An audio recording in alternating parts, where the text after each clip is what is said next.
Oh, hello. Welcome back. I'm Dennis Kandar. Today or yesterday when I woke up in the morning at 4 o'clock, I got news from the Samsung NX500 has just been released or press release. It's amazing. NX500. It has the same specs as the NX1. This one, the lovely camera. So it has the 28 megapixel resolution, the same PSI, APS-C sensor. It has the 4K video recording capability.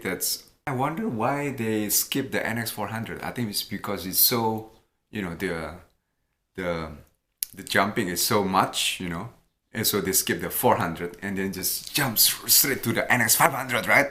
It's amazing. So yeah, it's amazing. You look at this NX300. They put it in the body of the NX, basically NX 300 body. It's of course it's smaller than the NX1, yes, but I still like the grip of this. The grip is amazing, but I think they improve. It looks like from the photos from I got from online, they actually, I think they slightly redesigned the contour. I think especially the grip over here probably. I could be wrong, but this is amazing. It's a powerful camera, and then they put into such a small body. Instead of 15 frames per second, it's only, I think, 9 frames per second. It has the same image processor, which is Dream 5. It's like a dream on, dreaming to me, dream on. You see that? That's a tripod marks, yeah. And I only use it like probably only like several times, probably maximum like 10 times probably, and it's already like giving like a scuff over there, if you can see that. See, so the metal here or the plastic, whatever, it's not very sturdy over here. So I hope they change the build quality of the for the Samsung NX500 because it looks like they're using the same design, but probably they use like a magnetic too soon. I know Samsung is very good in technologies. They like always pushing and pushing. Like don't push. But the rest of the world is not ready yet with the H.265. So if you push it too much, and the environment is not ready, the ecosystem is not ready, then people is gonna have difficulty to implement it, right? So the workflow is not efficient right now. You have to convert it first. So I wish in the menu, please Samsung, if you put it in the menu, there's an option you can choose either H.264 or H.265 as a video recording ability. That's it. Even though the trade-off would be more like a bigger memory cards you have to put in, or a faster memory card, right? You have to put in, because the amount of data, if you choose the H.264, because it's less efficient than the H.265, of course, you have to put more data into the cards, right? Probably like 3, 4, even 10 times. I don't know. I'm not very technical about this. But the point is you have to give the options to the people to choose. And I think for now, at this moment, at this date now, because when many of the people are still using, like if you use the Adobe Premiere or I don't know, the iMovie probably, or even the Windows Movie Maker, or even the Corel X Video Studio Pro, they're all still using the H.264, from consumer grade video editing to professional grade, except the Power Director 13, which I bought recently just because I bought this Samsung NX1. It's cost me like $100. The rest of the video editing software is still on the H.264. So please, come on. If you just put that option there, I think many people will appreciate it. Nikon will be scared to death about this. Nikon or Canon will be scared to death about this. If I were Nikon, especially Nikon, okay, and also probably at some extent Canon, I'll be like, what should I do? I'm telling you. Have you seen the latest like research? I think I don't know. I forgot who did this, but I read it recently about 2 weeks ago that the number one photo or image it's actually from Apple, and number two is from I don't know. It's and Samsung is like number four, number five, and Nikon is not. No, it's not number one. It's Apple. Can you imagine that? Apple. Interesting, huh? Hmm. And Apple is not known for a camera company, right?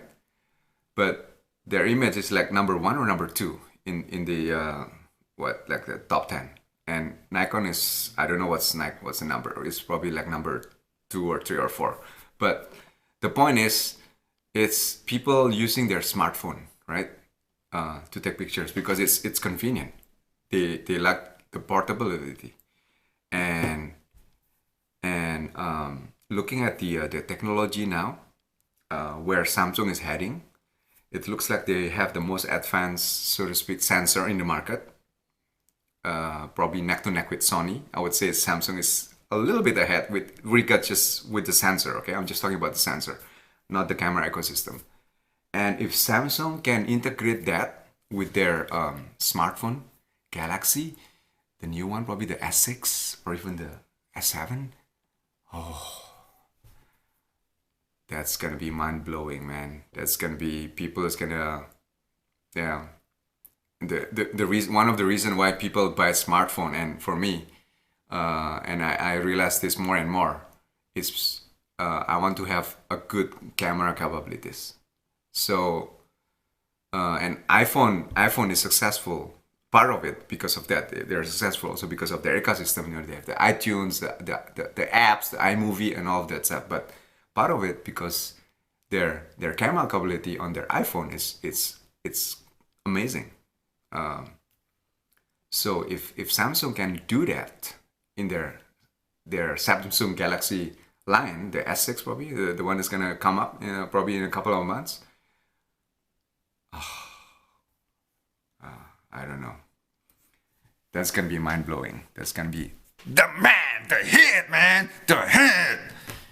I cannot emphasize enough. And if I were Nikon, I would be like, please don't. You know, I would be scared to death because I do not know what to do at this point. This technology, because it seems now it's like driven by technology and the ecosystem surrounds it. And Nikon, I think, is on the losing edge because they don't have the technology know-how to do it. They're more like an optic company. They built a really good optic lens, but they don't have the technology. All of the Nikon they use, I think, the sensor from Sony, so they're like behind. And probably if I were Nikon, I would now concentrate to build an optic lens for smartphone. That's what I would do. Yeah, I would probably team up with iPhone because iPhone is like the number one now for doing all image. That's my first priority, and I would build lenses for the iPhone. Like lenses accessories for the iPhone. That I would do because it looks like the future is going towards this. Because this is like a computer. You can do everything on it, and if you have an amazing camera, amazing video capabilities, amazing lens inside it, of course, with optical image stabilization, that would be the future. And Nikon is not too late because they have the optic lens expertise on that. They just have to miniaturize it, shrunk it, really literally shrunk it. I don't know if they're capable to do that, but it seems they have they can do they know how to make a good lens, right? So they just have to think about it, how to make it small. And even the other companies like I think iClip, is it recently they recently announced that they built lenses specifically for iPhone and Android phones too.